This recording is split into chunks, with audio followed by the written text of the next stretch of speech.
Blood Money, episode 20, with Brandon Joe Williams, and we talk about being a U.S. citizen versus being a state national. For years, I've been hearing theories about what it means to be a U.S. citizen versus what it means to be a state national. The theory goes that in the past, over 100 years ago, we were all state nationals, meaning rather than being a citizen of the United States, we're nationals of a state. For example, a national of California or a national of Florida. The theory further goes that by becoming a state national is the only way to actually have God-given and constitutional rights, where as a citizen you have no such rights and you only have benefits that can be taken away at any time. This sort of thing I've heard about quite a bit, but you're like the first person that kind of did the dummies version of all of this. Yeah, that's true. Which honestly, like, you kept my attention. Like, then that's kind of one of the reasons I reached out to you, is because I'm like, wow, how you're doing this whole thing is pretty brilliant. So, I mean, first, tell me, for the viewer, like, to understand how do you describe what you're teaching right now?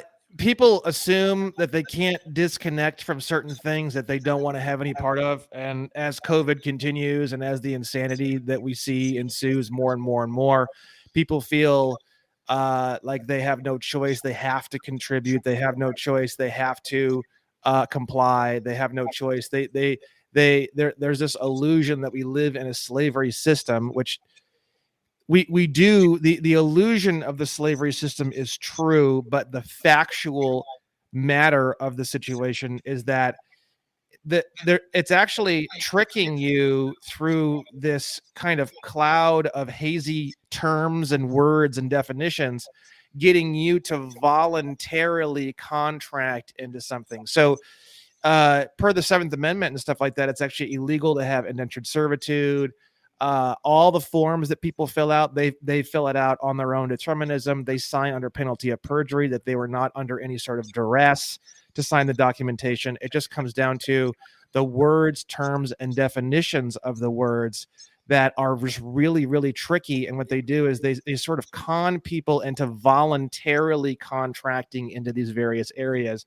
So once you clean up those definitions and stuff like that, they can voluntarily eliminate that contract anytime they want. And even if they take people to court, that's why you can't fight the system, because legally and technically, you are contracted into the system voluntarily, because the way that the law looks at your situation is, well, if you didn't understand the definitions of the words, then why didn't you clear them up in a dictionary? And these contracts start, and tell me if any of what I'm about to say is incorrect. It starts with your birth certificate, social security number, DMV license. I mean, these are the primary avenues in which you're contracting with them.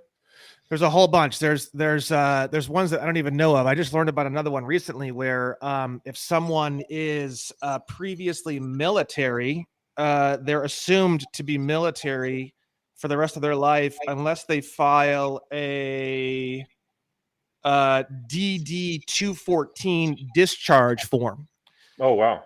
So basically, sorry, could I break down, like, that? Does that essentially mean that because military is under admiralty law? Is that correct?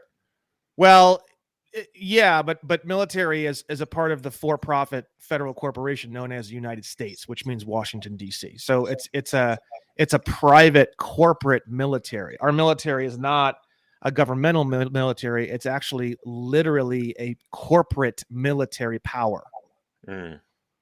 Like the Army and the Marines and the Navy, they're underneath Washington, D.C. Washington, D.C. literally is defined under, USC.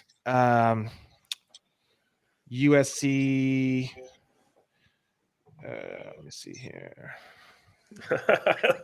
I love the way you do this stuff, by the way. It's always like, that's one of the I think things that are most charming about the work that you're putting together is how you always, however long it takes, kind of just dive into it, the research, and show how it, what it all links to, Yeah. Title 28 of the United States Code, Section 3002 subsection number 5 defines United States as a federal corporation. Mm-hmm. So they and then there's actually another section which is UCC. Let's see here. So in this example you're giving, by the way, so normally the way the process, as you described in your 37 videos, is one where you have to notify the government that, hey, I want to change my status. I never knew I was contracted into all this stuff that, I disagree with, because I'm not an employee of Washington, D.C., and I'm not an employee of the federal government. Essentially,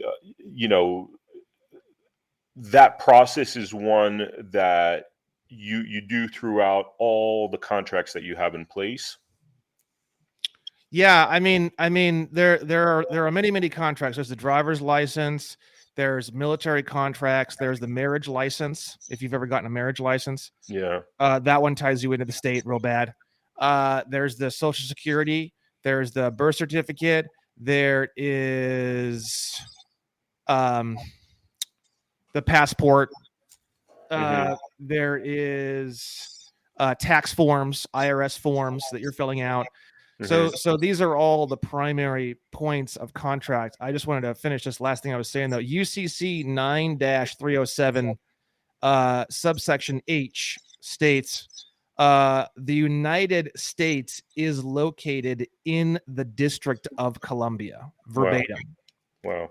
So it's literally in black and white. The entire United States Code, United States, the definition of the term United States means just the District of Columbia only. Totally. And as you explained in the videos, for viewers that haven't really watched those videos, all 300 something, 30 million of us are basically employees of that general 10 square mile radius. Yeah. So before 2020, there was about 45,000 people who had filed their documentation to become nationals, state nationals. Of that 45,000, like 80%, I think, or even more, I think it was like 40,000 of that 45,000 were lawyers. Wow. Who were doing it on purpose because they wanted to have the immunity of being a state national so they can cheat the system without having to worry about prosecution. Wow. So up until COVID, the whole state national movement was full of either idiots or criminals. So in 2020, that shifted dramatically because people started wondering what the hell's going on and what can I do about it. A lot of people are scared about vaccine mandates and stuff like that. And that's why I think a lot of people are moving into this. Millions and millions of people are moving into this right now. In fact, I think what's going on with the state national movement is why they are hiring all these IRS agents. You think so? Wow. To prevent people from doing this? I don't know. Prevent. I don't think they're going to prevent anyone. I've had absolutely no blowback. I've had absolutely no anything, and almost everybody I know hasn't had anything. I mean, we're close to a complete tyranny, but we're not really there. And the thing is, the more I study and the more I learn, the people at the top of the pyramid who've built all of this prison structure that we live in, it's all based on law. So they actually have this tremendous need and desire for all of us to believe in the power of law and want to have law and want to live within the confines of the law, because once they lose that, they lose the entire control system to all of us. So what I think is they're not going to do a whole lot to anyone. Now, if you fill out your paperwork wrong or you do something stupid, they might deny your paperwork and they have to redo it. But beyond that, I really don't think there's going to be like a full blown tyrannical blowback at all, because if that happened, then people would lose their hope and their focus and their trust in law. And there's way too many guns out there for that to be occurring, and they know it. So I think that is the balance, the checks and balances of the whole thing. And I think even millions and millions of people doing this. I don't know exactly what they're going to do if that is the case with the IRS. But it's not about stopping us. It's about, I don't know. It's about going after people who maybe filed the documentation wrong, going after people who aren't doing this more, trying to cut the slack up from all the people who are exiting the system by going after a lot more people who are in the system. I have a feeling it's kind of more along those lines than it is having anything to do with us exiting the system.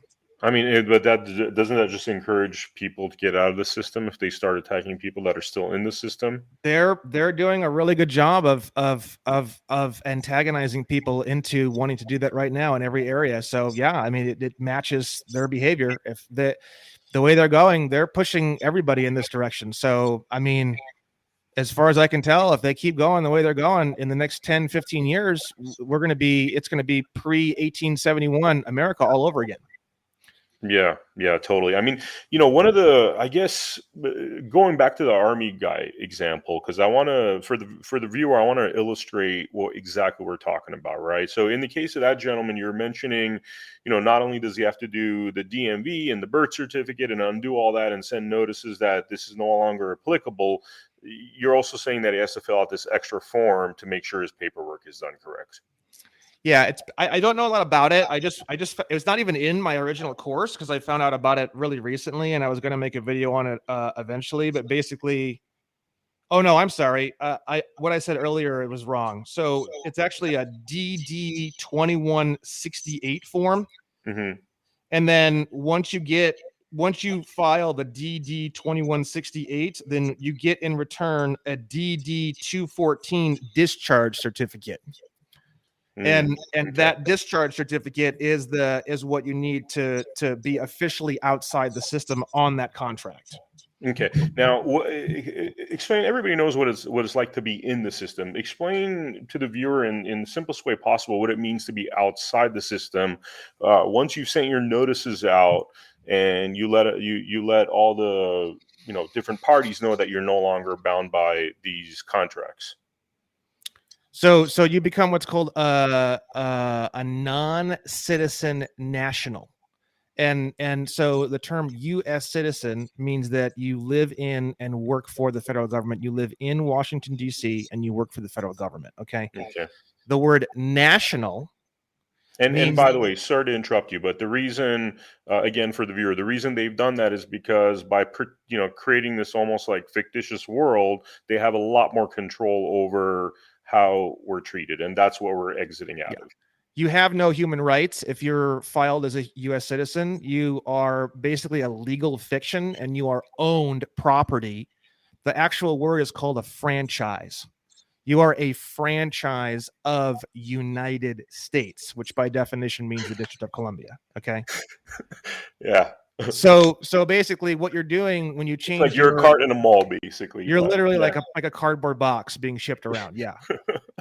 So when you change now the Constitution, the Bill of Rights, all the good stuff, the Magna Carta, whatever, none of these things apply to you at all as a U.S. citizen. None of it. Not one word. Has nothing to do with you. Not even it literally, like, that's why you have a lot of reports of people bringing that up in a courtroom, and the judge says, don't bring that up in my courtroom. If you bring it up again, it's contempt of court, right? And the reason why is because these documents really truly have nothing to do with you as a U.S. citizen. When you change your status to a state national, you become a state citizen of your state. Like, for example, I'm no longer a U.S. citizen. I am legally a Californian. So if someone says, "Are you a U.S. citizen?" I say, "No, I'm a Californian." Obviously, they get very confused by that, but legally and technically, that is the truth of my situation. Okay. Well, so yeah. As a Californian, I have the full right of the Constitution. I have the full right to bear arms, carry arms. I don't need an FFL license to purchase a machine gun. I don't need a concealed carry permit to carry a firearm. Will people freak out and, like, some horrible emotional situation might take place in California if I'm walking around with an AR-15? Yeah, definitely. But legally, I have the full rights of the Constitution, the full rights of the Bill of Rights, full rights of this, full rights of that. There is no mitigation. I don't have privileges. I don't have privileged income. Okay. I have natural rights given to me by God that no man can mitigate or take away from me, right? So as a U.S. citizen, you don't have those rights. As a state, it's called a state citizen / U.S. national. If you're in that category, which means state national, then you regain all of your human rights, and you can't really be ticketed for traffic stops very easily as long as you know your rights. Like, for example, this is an example of a license plate that we just made. So 18 U.S. Code 1545. That one states that anyone who prevents the safe passage of a person who has a passport that's actually a legally issued passport, they can serve up to 10 years in prison. Wow. 18 USC 241 and 242 has to do with 241 is if one individual fucks around with your rights at all whatsoever, they can serve up to 1 year in prison. Wow. 242 states that if two or more people fuck with your rights in cahoots, in collaboration, it's called a conspiracy. Every single person, like let's say, for example, there's two police officers that pull you over and they're both mitigating your rights. Both police officers, as per U.S. Code 242, as for 241, actually, 241 is conspiracy. They can serve up to 10 years each in prison. Wow. Wow. And so let me ask you this. Like, I've heard stories about how, sometimes, and I don't know how true these stories are because they're always coming from third person, but people try the state national thing and get themselves into some trouble. Do you have any thoughts or analysis on that issue? Yeah, because they learn one or two little things. They don't bother learning anything else. And then they just get angry and keep repeating the same one thing over and over again. And it's not going to work.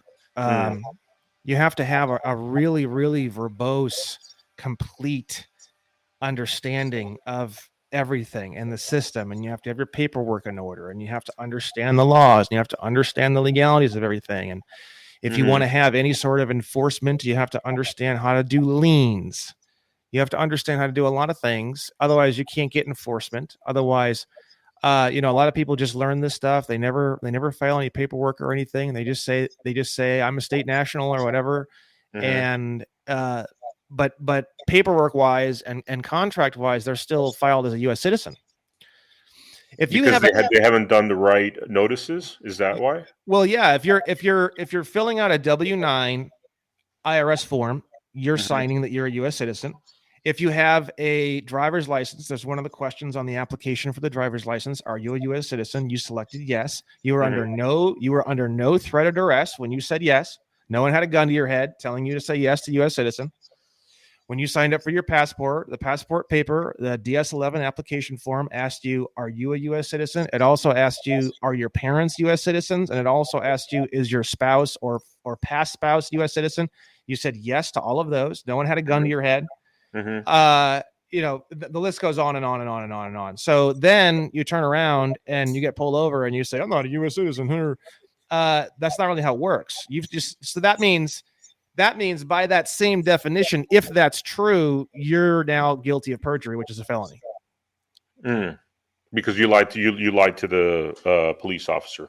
You lied to the police officer. You lied to the government. You lied on all these different contracts. So either you're lying or you're a perjurer. Those are your two choices, right?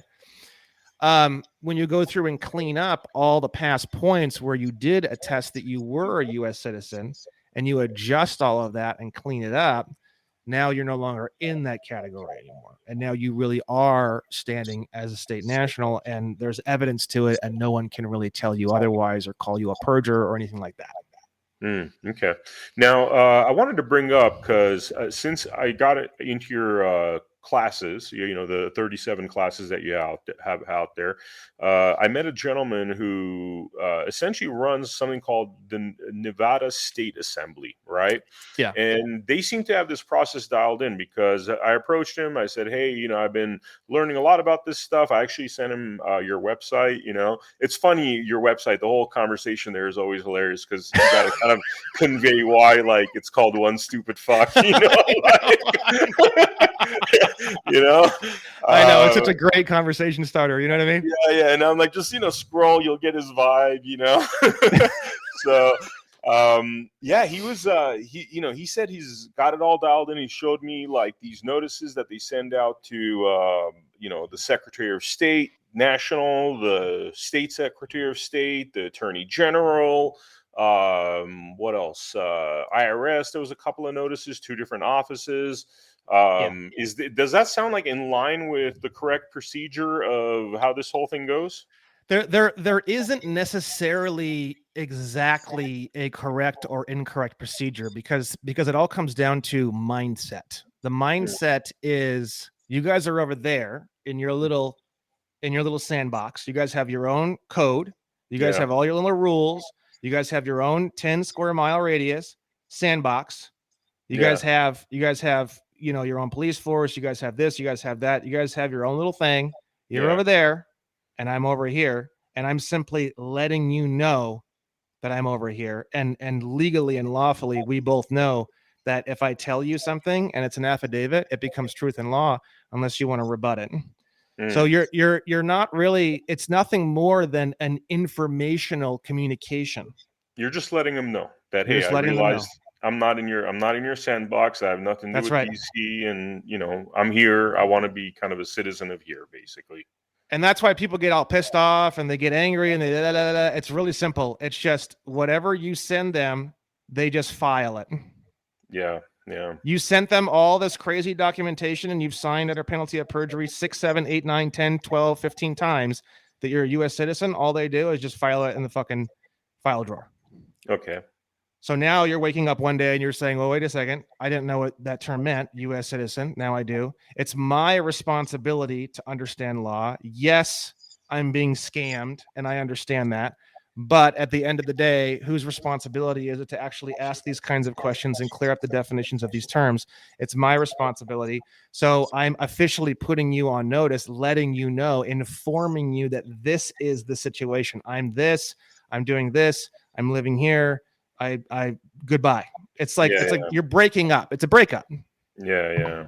And I really like the way you phrase it because a lot of, again, what was attractive about how you were explaining all this stuff is it wasn't a confrontational thing. And I think, No.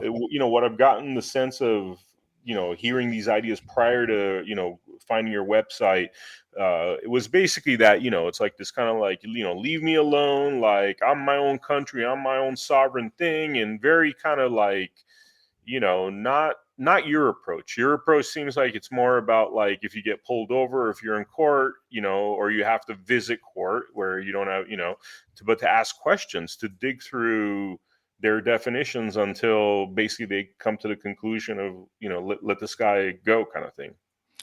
Yeah, there's so many ways to it's very similar to martial arts. You know what I mean? You only enter and it's like the art of war. You only enter a battle you can win. Know thy enemy. One thing I realized studying the art of war is that think about this: if you knew your enemy well enough, Mm-hmm. mechanically and scientifically, would there hit a certain point where they would no longer be an enemy anymore? Can you know someone so well that Yeah. they're no longer an enemy? Yeah. So my whole point is like the art of war. It's sort of like if you know law and you know the courtroom and you know the judge's oath and you know the bailiff's oath and you know the court recorder and you know her background and you know everything under the sun, moon, and fucking stars, Mm-hmm. and you walk in there, what are they going Yeah. to do? Yeah. Because you're going to ask them questions about those topics and kind of unravel the fact that it's all BS, basically. Yeah. Yeah. So it just comes down to, uh, I mean, technically speaking, once you file your paperwork and you disconnect fully, you're not even in the jurisdiction of any of these courts. So even if they summoned you, you wouldn't necessarily even have to go. You just send it back, say, there's no jurisdiction here. I'm not going to be coming to this. This is between you guys. And if somehow you're forced into a courtroom, you always have the right to a jury, and then you have a right to be tried by your peers. Your peers are not U.S. citizens.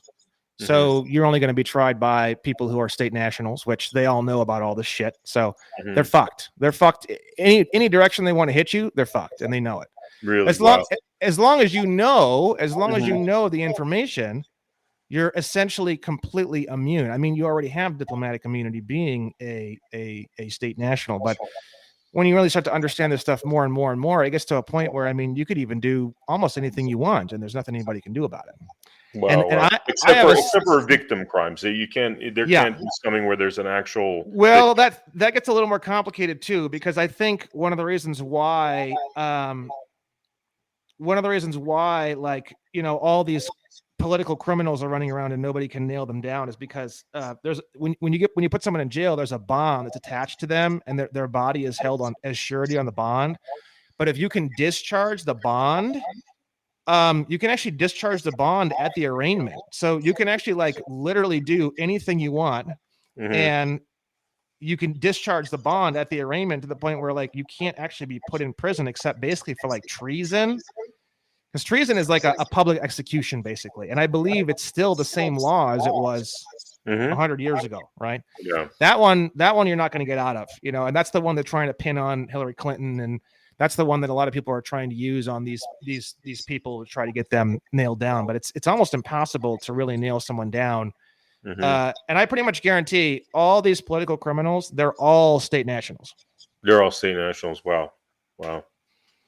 Crazy. I mean, is there, like, for you've submitted your notices and all that, but is there any physical affirmation? Like, is the 5-star passport or passport card affirmation that you're a state national, or does such a thing exist? Yes. There used to be a certificate that they used to give, or you could write to the State Department, and they would give you a non-citizen national certificate, which they don't seem to want to do anymore. They said there just wasn't enough people who wanted it, and up until 2020, that's probably true.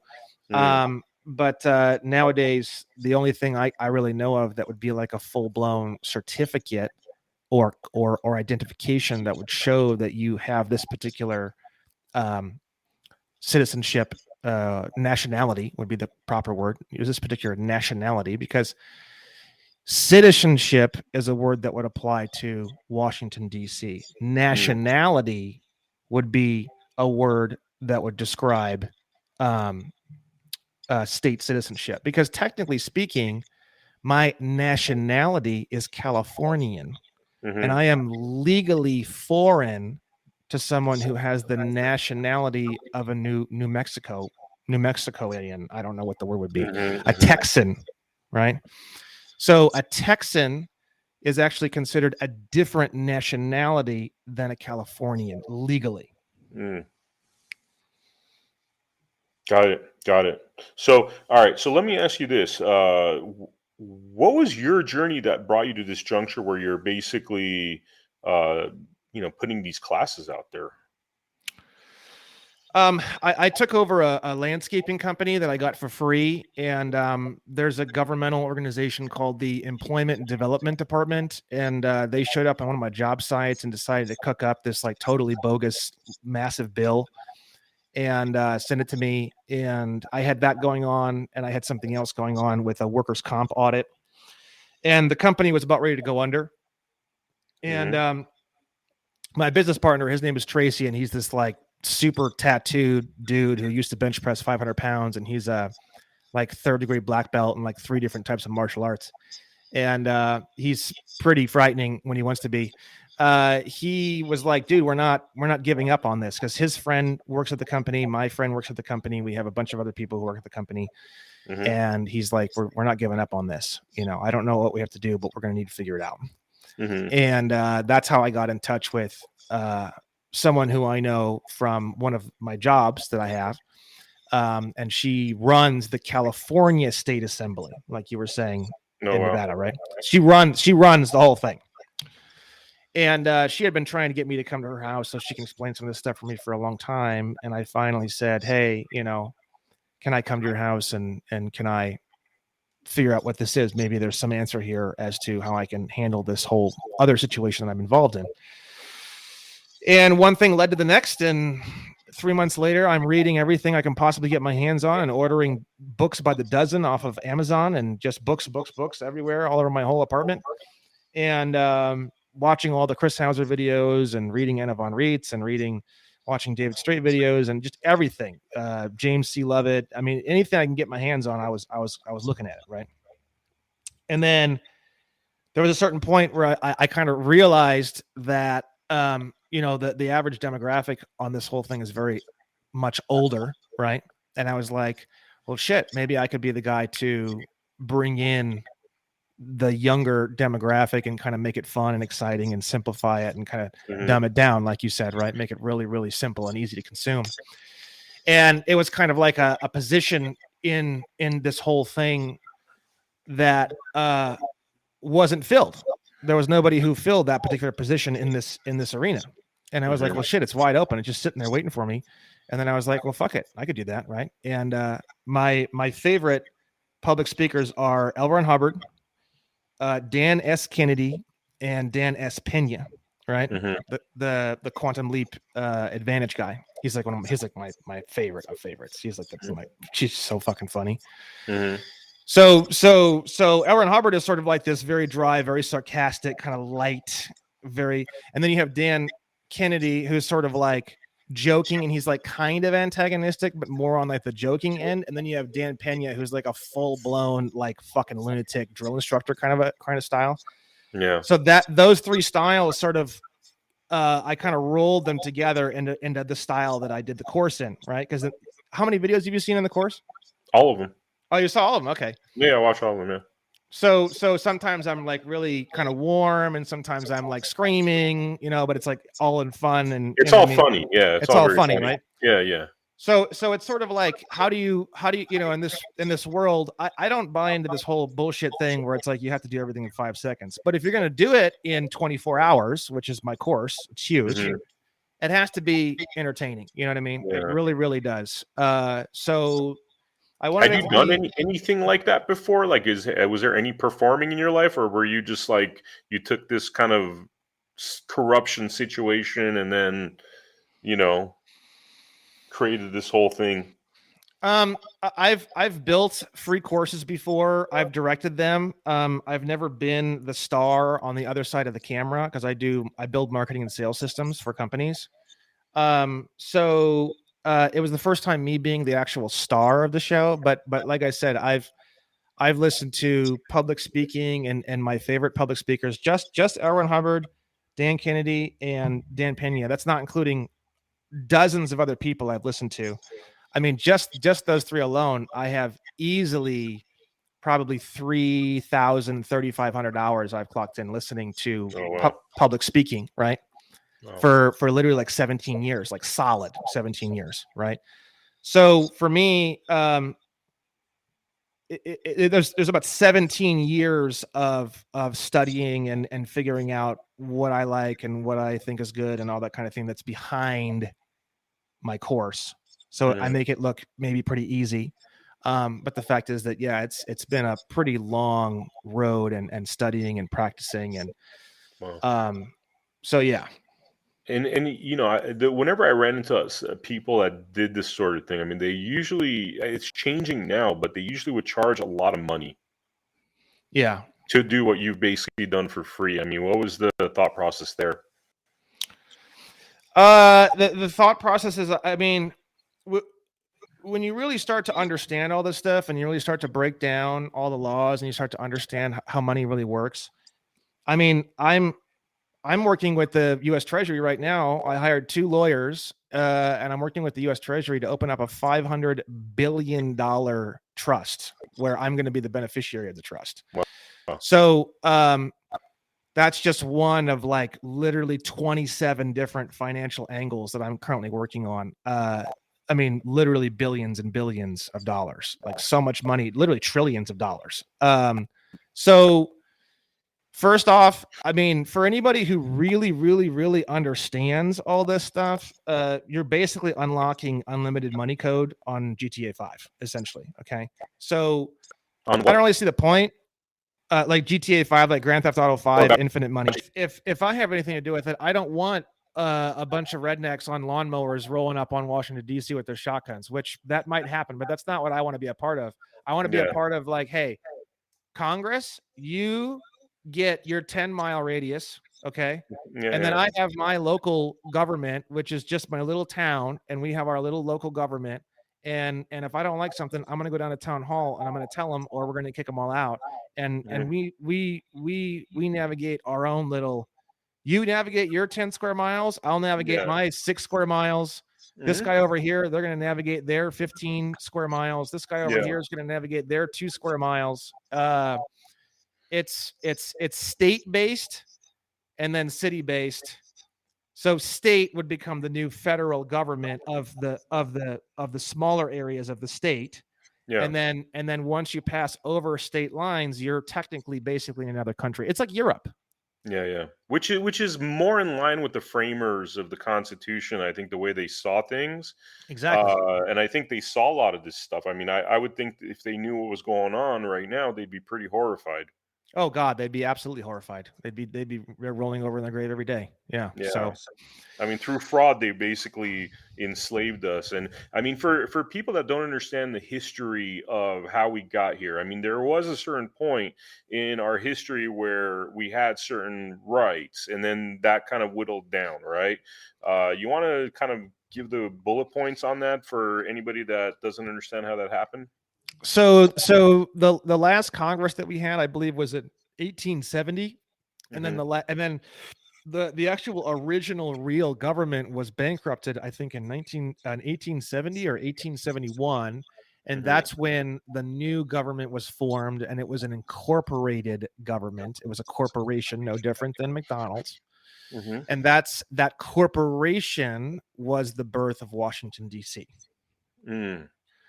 And then the 14th Amendment was ratified. I don't even know if it was legally ratified, but it was supposedly legally ratified on, when was the 14th passed? 1866. And then it was ratified. So right in that same time period, 1868 is when it was ratified, the 14th Amendment. And then 1871 is when you have the government being bankrupted. And then well, I think the government was actually bankrupted a little bit before that. When was the government bankrupted? And by the way, is this are they going bankrupt because of bad management? What's going on there that they went bankrupt? Well, there's been multiple bankruptcies. There was one in 1933. That's the most popular one that people know about. And then I believe the one before that was 1860 something. So it was right around that same time period. So right in like the 1865 to 1871, right in that area, you had a lot of really terrible shit. That's basically when America was very, very seriously crippled. And it was during the Abraham Lincoln time period. Actually, Abraham Lincoln was responsible for a lot of that, right? Which is hilarious because he's like, it's just like everything else. The whole world's fucking upside down. He's considered this amazing president who's one of the greatest presidents ever, and in fact, he's actually done probably more harm for America than almost any other president that's ever existed, right? Wow. So during that time period was the bankruptcy, the 14th Amendment, and the private incorporation of America. The 14th Amendment is what created two types of citizens. So before the 14th Amendment, you just had a state citizen. That's it. That's all you had, or a national. So you didn't have citizenship. You had nationality. My nationality is Californian. My nationality is Floridian. My nationality is a South Dakotan, or whatever, right? Then the 14th Amendment split that off into two different types of citizenship. You have a 14th Amendment citizen and a state citizen. The 14th Amendment citizen is the fictitious, false U.S. citizen line. Your name in upper caps, or yeah. So what they did is they basically used like PR and manipulation and propaganda to start pushing everyone from the state citizen side into the 14th Amendment fictional U.S. citizen side of the equation. And it took them, over 100 years. It took them 120 years or 100 years or 80 years or whatever it was to really kind of push everyone over. And I'm sure at the beginning there was a lot of benefits. I imagine in my head, like the marketing campaign behind that was like, unemployment, and we'll help you with this, and we'll do other cool things for you. And they enticed people to switch from a state citizen, U.S. national, over to a U.S. citizen, right? And people actually physically switched. Like there was a physical, actual agreement on paper of As some kind. far as I know, that is basically how it all went down. And then obviously you have like, And then it's a memory hole at that point because then everybody forgets what existed. yeah, and then you have the IRS and the Federal Reserve Act in 1911. And then you have the second bankruptcy, which removed all the gold from America in 1933. Then in 1971, that's when the last tiny little leg of the gold standard was removed, and the gold was completely, utterly, it was mostly removed by then, but 1971 is when it was completely and utterly removed entirely, right? Mm-hmm. And yeah, it's just been this very kind of slow uh, breaking down of the whole thing, and this very, very clever, gigantic scam as to how do you get around the Constitution? How do you get around all these things? How do you make people believe that they have rights when they don't actually have any? How do you do all these things? You know, and Mm-hmm. Mm-hmm. so that's the essence of the matrix, or the scam, or however you want to say it. And really, in my opinion, it really just boils down to mainly two different terms. The first term is the word person, which we went over in the course, right? Mm-hmm. The word person could mean anything. It could mean a human being. It could mean a trust. It could mean a corporation. It could mean an investment medium. It could mean literally almost anything. So, Mm-hmm. and every single human being has two persons. They have their living person, and then they have their legal person, which is their all caps name, their trust. So people don't realize they're actually living two lives. They're two persons, right? Mm-hmm. That definition of the word person was actually changed during that same time period of Lincoln, the Mm-hmm. 1865, 1871, that whole kind of Fourth Amendment. It was that definition of the word person was changed just before the Fourth Amendment. Okay. Yeah. And then the second term that fucked up everything and destroyed the whole country was the term United States, or U.S. citizen. These terms, right? Mm-hmm. Because everyone believes that the term United States means the Republic of the 50 States of America, which that's not what it means at all Yeah. whatsoever. Yeah. So those two terms are the two big ultra mega killers that have basically kind of pretty much destroyed this entire country, essentially. Mm-hmm. And the more people that learn these terms and they wake up to the scam, they're pretty pissed off about it. And that's why my introduction video on the course is the way it is. It's like, yo, don't go out on your Don't fucking lose your lawnmower. shit. Yeah, don't lose your shit, right? I'm from Indiana. Trust me, I know. Trust me, I know. You open up the gun safe and you're pulling out guns for your fucking neighbors like this, and it's like, that's not really necessarily. I mean, in Indiana, we've got more guns than fucking People. than food. Yeah. Oh well, definitely more than people. No, literally. There's probably like per capita in Indiana, it's probably like 6 guns per person, I'd say. Wow. Yeah. That's awesome. So and people don't realize, especially here in California, where they're just fucking zonked out of their mind. People don't realize there really is a absolute mind-bogglingly shitload of guns in this country. Yeah. Yeah, totally. For good, because that's why nobody will ever attack us. We're Yeah. the strongest army. We were talking about like why you're doing this stuff for free before, but like, is there I know you were explaining that you thought it's good to share this information, but is there a reason you're doing all this stuff for free? Uh I don't see a whole lot of time left for America. Yeah. Unless this is kind of part of the wake up call. Yeah, unless some real shit changes real fast, I don't see this country being around a whole lot longer, personally. Yeah. And you feel as though this is one of the ways to basically reclaim what this country is supposed to be about if we Yeah, do this in mass. yeah, I think so. Yeah. I'm not Yeah. really a very political. I'm completely outside of the political spectrum, and I prefer to keep it that way. I do have a lot of friends that are mostly right leaning, obviously, but really, I try to keep myself completely out of the political spectrum entirely. I don't even want to hear about it. Mhm. Again, that's their fucking world. Yeah, It's not yeah. my world. They want to pretend, and they want my tacit agreement that it's my world. It isn't my world. It's not my world at all. It's not. Their little world is thousands of miles away from me in a legally separate country. I live in an actual country. I live in an actual original landmass of the Republic of the United States of America. They live in a federal corporation, which is private land that's owned. That's technically not even part of the United States of America at all. It's technically like a bubble, a void, almost like a cyst on the land of the United States of America. Their codes, their statutes have absolutely nothing to do with me. Everything that they pass, everything that they talk about, everything that they argue about has nothing to do with me. I didn't vote them in. I'm not going to vote them in.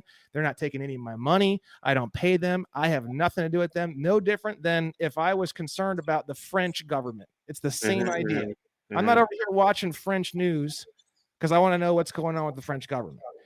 In America, it's exactly the same situation. So I don't involve myself at all. I think it's just all noise. And I mean, it's basically for entertainment purposes only in my world. Now, the part that I don't think you go into much detail is the trust process. Yeah. So to open up a trust, all you have to do is just get some documentation, and then you just get it notarized, and you actually bring the trust into existence through the power of an affidavit, which means basically all you do is just get it notarized. It's a piece of it. You don't send it in, you don't get it approved, it doesn't go anywhere, because the reason why is because it wasn't created by government, it was created by God, and government does not have the option to view it, to approve it, to disapprove it. All they can do is file it, and they can only file it if you command them to file it. And basically how that works is it works through a county recorder's office. You don't have to fucking record it if you don't want to. They have nothing to do with it. You're creating it. It's you and God, and that's it. If you want other people to know about it, send it to the county recorder, and then they just file it, and that's it. And then now you can get certified copies from the county recorder if you want to. But it has nothing to do with an approval process. You're not asking for permission. That's like an adult asking the child for permission to go to the store. Got it. Okay. So that's where people get kind of slipped out. They're like, oh, where do I go for, because they're so indoctrinated in the slave mentality of going to Big Brother to ask for permission to live and eat. But when you break that idea and that mentality, you're creating the trust all on your own from the power of basically God himself. Because trust comes from the Bible. It comes from biblical sections in the Bible, right? So you create this document and you go and get it notarized, and then you can just take that document, get it notarized, get some of your buddies together, and you open up a trust, and there's a document, and then you just go into the bank, and you'd first go onto the IRS website, and you would request an EIN number, because you have to have an EIN number to open up a bank account. You just create this trust out of fucking thin air. You get an EIN number from the IRS online. It's very, very easy. You take the trust paperwork that you just created out of thin air, and you take the IRS EIN number that you just got. You go into the bank, open up a bank account. Boom. You open up a private, irrevocable trust. So are you going to make a tape on that? Because that would, after watching all your tapes, that was the only part there I was like, well, who should I? Because I know there's different ways and theories. Anna von Rice and David, what's his name, Straight, I think. I mean, So how do you guide people with that as far as what they do once they've done all their notices and go into the trust process?